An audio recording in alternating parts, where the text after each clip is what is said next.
तुष्टिकरण का काम किया है। दिल्ली सरकार ने बहुत काम किए हैं हमारे क्षेत्र में।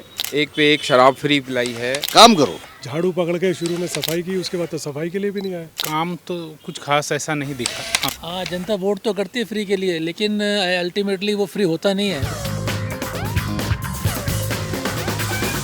दिल्ली बोली का काफिला लेकर हम आज पहुंचे हैं पटपटगंज विधानसभा क्षेत्र, जो कि दिल्ली का एक बहुत अहम विधानसभा क्षेत्र है। और यहाँ हमारे साथ मौजूद हैं यहाँ के नागरिक। हम मयूर विहार में हैं और यहाँ के जो मतदाता हैं इस विधानसभा क्षेत्र के, आप देख सकते हैं, वो हमारे साथ मौजूद हैं। तो आज हम आप लोगों से बात करेंगे, तो हम लोग शुरू करते हैं। तो मेरा आपसे पहला सवाल है कि पिछले 10 सालों में आपके विधानसभा क्षेत्र में सबसे बड़ा काम सरकार ने क्या किया है? दिल्ली सरकार ने ऐसा कोई काम नहीं किया, यहाँ पे सिर्फ बातें की हैं, काम कुछ भी नहीं हुआ। गवर्नमेंट ने अपीजमेंट की कोशिश की है, तुष्टिकरण का काम किया है, उसके अलावा कोई बहुत बड़ा काम ग्राउंड पे नहीं दिखता। दिल्ली सरकार ने वायदे तो बहुत किए हैं, लेकिन जहाँ तक काम की बात है, काम ऐसा कुछ है नहीं किया जो कि यहाँ पे बताया जा सके। दिल्ली सरकार ने बहुत काम किए हैं हमारे क्षेत्र में। एक पे एक शराब फ्री पिलाई है, भ्रष्टाचार किया है और दुनिया भर के तुष्टिकरण की राजनीति की है। हमें तो ऐसा कोई खास काम नज़र आया नहीं है।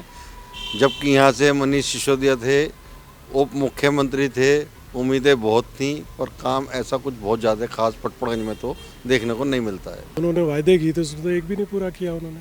सिर्फ अपने झाड़ू पकड़ के शुरू में सफाई की, उसके बाद तो सफाई के लिए भी नहीं आए। शीला दीक्षित की पार्टी थी, उन्होंने काफ़ी प्रचार किया था और काम भी किया था। आम आदमी पार्टी खाली बातें कर दिया, प्रचार कुछ नहीं कर दी, प्रोपोगंडा बहुत करती है। अब शराब लोगों को फ्री पिलाई, वो इसलिए क्योंकि इन्होंने भ्रष्टाचार बहुत किया है। काम तो कुछ खास ऐसा नहीं दिखा। हाँ, सोसाइटी के बेस पे देखा जाए तो सोसाइटी का डेवलपमेंट हुआ, लेकिन डेवलपमेंट करने वाले अब यहाँ नहीं रहे। मेरा आपसे दूसरा सवाल है, क्या दिल्ली की जनता फ्री पानी, फ्री बिजली के लिए वोट करती है? बिल्कुल करती है जी, लेकिन हम नहीं करते हैं। ये बात सही है, सारा चीज़ फ्री में जाओ तो फ़ायदा नहीं है। पास्ट में लोगों ने वोट किया है, फ्री के लिए किया है, बट ओवर द टाइम लोगों को समझ में आया है कि ये थोड़ा सा कुछ अच्छा दिखाकर बहुत सारा गलत कर रहे हैं। हाँ, जनता वोट तो करती है फ्री के लिए, लेकिन अल्टीमेटली वो फ्री होता नहीं है, वो करना जाता हमारी जेब से ही है। जनता फ्री के ये बिजली और पानी के लिए वोट तो करती है, और ये सुविधा यदि और दूसरी पार्टी भी करें तो उसमें भी कोई परेशानी की बात नहीं है मेरे हिसाब से। फ्री पे वोट हो रही है। अब हमारे यहाँ क्लस्टर हैं पटपड़गंज के पास में, जो मात्र उन लोगों को फ़ायदा है उस फ्री का बस। अगर रीजनेबल बिल हमें मिलता है तो सब्सिडी की ज़रूरत ही नहीं है। जब बिल अगर राइट आएगा तो सब्सिडी की ज़रूरत ही नहीं। गरीब लोग इसलिए वोट दे रहे हैं, छोटी पार्टी वाले, कि उनको बिजली फ्री में दे दिया। हम जैसे आम लोगों को फ्री में बिजली मिले तो सबका कल्याण होगा इससे। एक तरफ अगर महंगाई बढ़ रही है और फिर बिजली फ्री हो रही है, उससे कुछ ज़्यादा फ़ायदा हो नहीं रहा है। मतलब अगर बिजली सब्सिडाइज हो तो ज़्यादा बेटर, लेकिन महंगाई भी कंट्रोल होना चाहिए। सारे कहते हैं कि हम फ्री के लिए वोट नहीं देते, लेकिन बहुत बड़ा फैक्टर है आज के टाइम में वोटों में फ्री की रेवड़ी। समझे, वो चाहे छोटा सा ही हो, उससे इनडायरेक्टली हमें कितना भी नुकसान हो रहा हो, लेकिन लोग फ्री के लिए वोट करते ही करते हैं।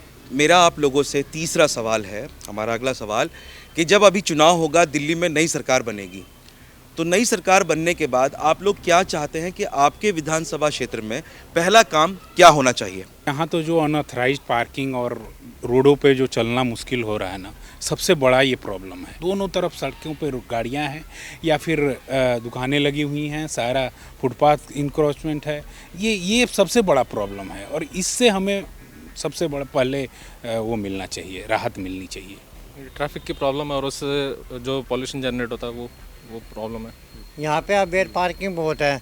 अगर पार्किंग की व्यवस्था अच्छी हो जाए तो लोगों को सुचारू रूप से चलना फिरना अच्छा हो जाएगा। यहाँ पे अवैध रेहड़ी पटरी और ई रिक्शा की बहुत समस्या हो गई है, जिसकी वजह से हर जगह ट्रैफिक जाम रहता है। ट्रैफिक जाम ही मेन समस्या है। ट्रैफिक जाम के मेन जो कारण है वो अवैध कब्जे और ये ई रिक्शा और इनका ही मेन है। फुटपाथ का इंक्रोचमेंट, ट्रैफिक की समस्या, और उससे बड़ी समस्या है गलियों में आवारा कुत्तों की। हम चाहेंगे गवर्नमेंट आए, और ये बड़ी सरकार है, लोकल लेवल की म्यूनिसिपैलिटी नहीं है, बड़ी सरकार है, तो ये पॉल्यूशन पे काम करे। अननेसेसरी ये बोलते हुए कि पंजाब से हो रहा है, यूपी से हो रहा है, कहीं से हो रहा है, तो उनको अपने मेजर्स लगा के यहाँ पर इसको ठीक करना चाहिए। और जो जितनी पार्किंग फैसिलिटी हम कम में कॉलोनी में रहने वाली प्रॉब्लम होता है, उसको भी कुछ ढूंढना पड़ेगा। चाहिए पार्किंग के लिए मेन प्रॉब्लम है। मेन प्रॉब्लम एनक्रोचमेंट है। इंक्रोचमेंट हटेगा तो बाकी सारे काम धीरे धीरे अपने उसके बाद ही होंगे। मेरा सवाल है कि आप ये बताइए कि प्रदूषण के लिए आप किसको जिम्मेदार मानते हैं? प्रदूषण के लिए भ्रष्टाचार सबसे बड़ा मुद्दा है, क्योंकि भ्रष्टाचार की वजह से ही जो पानी अनट्रीटेड वाटर जमुना में जा रहा है उसकी वजह से ही जमुना प्रदूषित हो रही है। ये सब सरकार सोचना पड़ता है कैसे करना है, आगे पब्लिक के लिए क्या करना है, कैसे करना है, पोल्यूशन के बारे में सरकार सोचना पड़ता है। हम लोग बिल्कुल ये स्टेट गवर्नमेंट जिम्मेदार है इसके लिए, बिकॉज इंडस्ट्रीज डिपार्टमेंट उनके पास है, इंडस्ट्रियल वेस्ट आता है और लोकल म्यूनिसिपैलिटी है वो भी वही लोग देख रहे हैं। इस सब के लिए जो सरकार की जो इच्छा शक्ति है वो जिम्मेवार है। सरकार का ढुलमुल रवैया ही इसका मेन जिम्मेदार है, अन्यथा आप देखें तो पॉल्यूशन पे कंट्रोल पूरा पाया जा सकता है। यमुना नदी में जो हमारे पुल बने होते हैं, अगर हम उतना सीधे में भी टापू हटा दें तो कम से कम पानी यहाँ पे जमा तो होगा। अब सारे जितने पुल की चौड़ाई है उतने में तो टापू बने हुए हैं। पोल्यूशन के लिए जो फैक्टर है, इनकी एक्सपर्ट्स की कमेटी बनाकर उनकी जो रिकमेंडेशन हो उसको इम्प्लीमेंट करेंगे तो बहुत जल्दी इसमें असर आएगा। जिम्मेदार स्टेट गवर्नमेंट है आपको, जिम्मेदार सरकार है जो पार्टी बनाती है। पार्टी में घोषणा पत्र में लिखा होता है कि हम जमुना की सफाई कराएंगे। देखिए, मैं मानता हूं कि इसमें हमने चुना है राज्य सरकार को, तो केजरीवाल और आप पार्टी की इसमें बहुत बड़ी रिस्पॉन्सिबिलिटी है। पोल्यूशन के लिए सरकार के साथ साथ पब्लिक भी जिम्मेवार है, क्योंकि पब्लिक भी इसका ख्याल नहीं रखती, लेकिन सरकार पहले से डंडा नहीं चलाती है, लास्ट आवर में कोशिश करती है। एक बड़ा अहम सवाल है, क्या दिल्ली को पूर्ण राज्य का दर्जा मिलना चाहिए, और अगर मिलना चाहिए तो क्यों? नहीं, दिल्ली एक सारे सेंट्रल गवर्नमेंट के ऑफिस हैं। दिल्ली को केंद्र शासित राज्य रहना चाहिए, या जिस लेवल का राज्य अभी है इसी लेवल का राज्य रहे। सेंट्रल गवर्नमेंट यहाँ पर है, वो कंट्रीब्यूट करेगी और लोकल गवर्नमेंट के साथ मिलके ग्रोथ रहेगी यहाँ पर। इतना बड़ा स्टेट नहीं है कि इसमें तीन तरह की गवर्नमेंट चले, उसमें हमेशा कन्फ्यूजन क्रिएट रहता है और एक दूसरे के ऊपर ये ब्लेम गेम चलते रहता है, कोई किसी रिस्पॉन्सिबिलिटी तय नहीं हो पाती प्रॉपरली।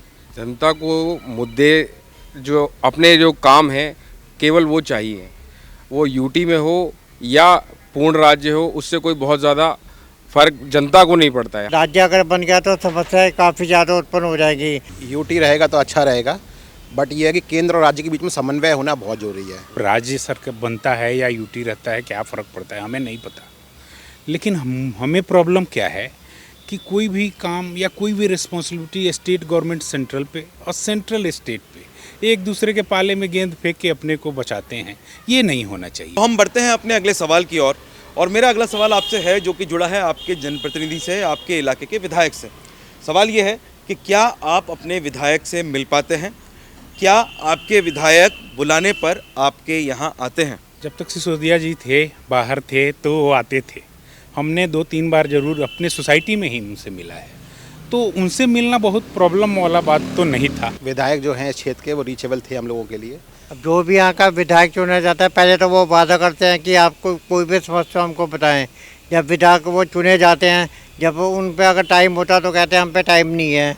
अगर वोट उनको ज़्यादा वेव करो तो आते हैं, नहीं तो आने का कोई मतलब नहीं। फिर 5 साल बाद दर्शन देंगे वो। आने से विजिट करने से तो पूरी हमारी प्रॉब्लम तो सॉल्व कुछ नहीं हुई है।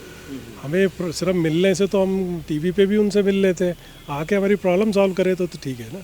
नहीं, व्यवहारिक तौर पे तो वो सबसे मिलते जुलते रहे हैं, हर अच्छी खुशी में गमी में आते जाते रहे हैं। मौजूद तो रहते थे वो, लेकिन जब तक काम ही नहीं किया तो फिर वो अगर सबके लिए मिल भी गए तो उससे कोई बहुत ज़्यादा लाभ नहीं था। बाकी ऑफिस में जब हम काम के लिए जाते थे तो वो तो मिलते नहीं थे, जितने लोग ऑफिस में बैठे होते थे वो उनसे भी बड़े मुख्यमंत्री थे। मिलते थे, पब्लिक में मिल जाते थे, जब बुलाते आते थे, अवेलेबल थे।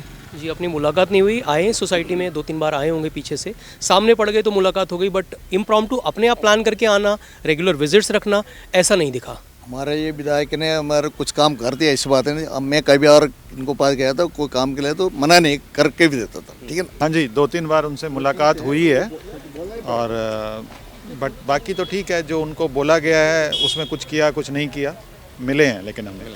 तो हम बढ़ेंगे अपने अगले सवाल की ओर, और हमारा अगला सवाल आपसे है जो कि दिल्ली की सुरक्षा से है कि क्या दिल्ली आपको सेफ लगती है? दिल्ली तो बाकी स्टेट से तो सेफ है। बिल्कुल सही है, सारे सामान वाले डंडे के ऊपर है पुलिस वाले है। अगर पुलिस वाले सीधा रहेगा तो सारे सामान सीधा हो जाती है। वे सेफ है। हाँ, सेफ है, दिल्ली सेफ है। दिल्ली में रह के बाकी की स्टेट के मुकाबले काफ़ी सेफ महसूस करते हैं। यहाँ सब ठीक ही है। दिल्ली सेफ है इन दिस सेंस। नहीं, मैं सहमत हूँ, दिल्ली काफ़ी सेफ है कंपेयर टू अदर। अगर हम स्टेट से कंपेयर करें तो दिल्ली काफ़ी सेफ है। जी सेफ तो है, वैसे हम लोग खुद को बचा के भी रखते हैं, लेकिन फिर भी कंपेयर टू अदर स्टेट और अदर सिटीज़ थोड़ा सेफ है, कुछ इलाकों में सुनने को मिलता है। तो हम बढ़ते हैं अपने अगले सवाल की तरफ। हमारा 8वां सवाल आप लोगों से है कि लोकसभा में बीजेपी और विधानसभा में आप, तो कांग्रेस क्यों हो गई साफ? उस समय कांग्रेस, अब सब कोई फिर से शीला दीक्षित को याद करता है। आज देखिए, आज ही आपने देखा होगा बहुत लोगों ने शीला दीक्षित को याद किया, लेकिन बीच में कांग्रेस की कुछ ऐसी नीतियां आई जिससे लोग शायद उससे अलग हो गए, तो कांग्रेस को लोगों ने छोड़ दिया। आज भी अभी भी बहुत खुश नहीं हैं लोग उनसे, उन्हें छोड़े ही हुए हैं, लेकिन फिर भी याद करते हैं शीला दीक्षित के टाइम को। एक ही पार्टी से कई लोग ऊब जाते हैं।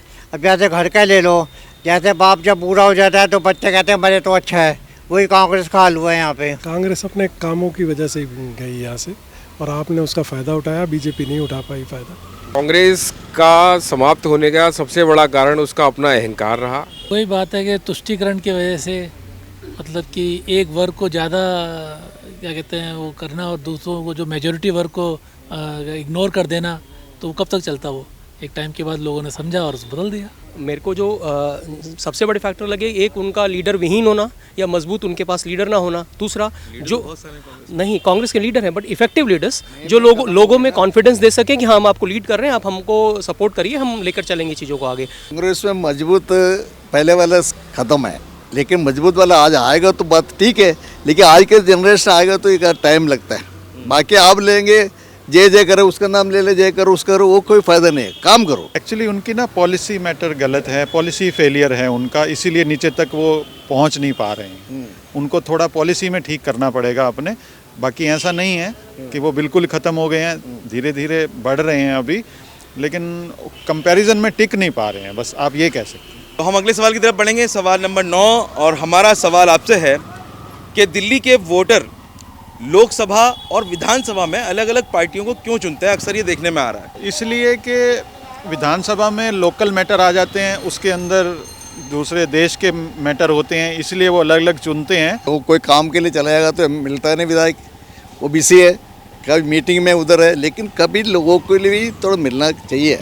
काफ़ी लोगों का ये सोचना होता है कि विधानसभा और लोकसभा दोनों सेम ही रहें, मतलब जिस पार्टी को या जिसको हम मैंडेट दे रहे हैं उसको लोकसभा में भी देंगे, यहाँ भी देंगे, बट स्प्लिट ऑफ वोट से शायद ये होता होगा। जी, लोकसभा में क्या रहता है कि देश के मुद्दे हावी होते हैं, उसमें लीडरशिप हमारे पास बड़ी स्ट्रांग है, तो उसकी लीडरशिप की वजह से सारा वोट वहाँ जाता है लोकसभा में।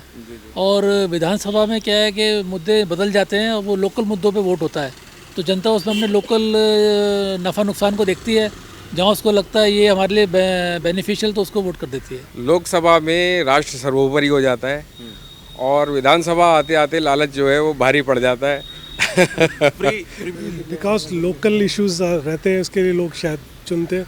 बेस्ट यही है कि दोनों जगह सेम गवर्नमेंट हो, सेम इंजन सरकार हो। देखा जाए तो 3 फैक्टर रहते हैं वोट देने के लिए किसी के लिए। एक तो लीडरशिप, दूसरा रहता है कि बेनिफिशरी, चाहे वो डायरेक्ट हो चाहे वो इनडायरेक्ट बेनिफिशरी हो, और तीसरा रहता है कि किसी पार्टी के साथ कितना अलाइनमेंट है उसका, अपनी विचारधारा कितनी जुड़ी हुई है उसकी। तो ये 3 फैक्टर होते हैं किसी वोटर के लिए, किसी पार्टी को वोट करने के लिए। दोनों में वोटर वही हैं, वोट भी करीब करीब वो अपनी ही पार्टी को देते हैं जो लोकसभा में दिए होते हैं।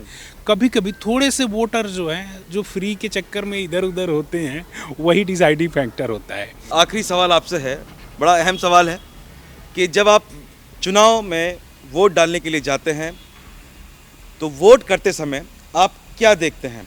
पार्टी, सीएम का चेहरा या प्रत्याशी? सबसे पहले प्रत्याशी, सबसे पहले आज तक प्रत्याशी देखते आए हैं, दूसरे नंबर पे पार्टी। विचारधारा कि पार्टी का विचारधारा क्या है, देश को और राज्य को आगे ले जाने के लिए विचारधारा क्या है, हम उस पार्टी के साथ अलाइन हो जाते हैं। Party and policies and policies. इस चुनाव में कैंडिडेट मायने करता है। तीनों ही चीज़, पार्टी भी, कैंडिडेट भी, सीएम भी, तीनों को ही देखना जरूरी होता है। पहले प्रत्याशी, उसके बाद पार्टी, तीनों मैटर करेंगे। प्रत्याशी मैटर करेगा, सीएम का चेहरा मैटर करेगा और पार्टी मैटर करेगी। कोई इसमें से जो हमारे कैंडिडेट है वो देखना पड़ता है, हमें उससे मतलब है। सिर्फ पार्टी की विचारधारा, उसके बाद कुछ नहीं, बाकी सब मैनेज हो जाता है। ये थे पटपटगंज विधानसभा क्षेत्र के मतदाता जो हमें बता रहे थे कि उनके मन में क्या है, वो क्या सोचते हैं। आपसे फिर मुलाकात होगी दिल्ली के किसी और विधानसभा क्षेत्र में, तब तक के लिए दीजिए मुझे इजाज़त। नमस्कार।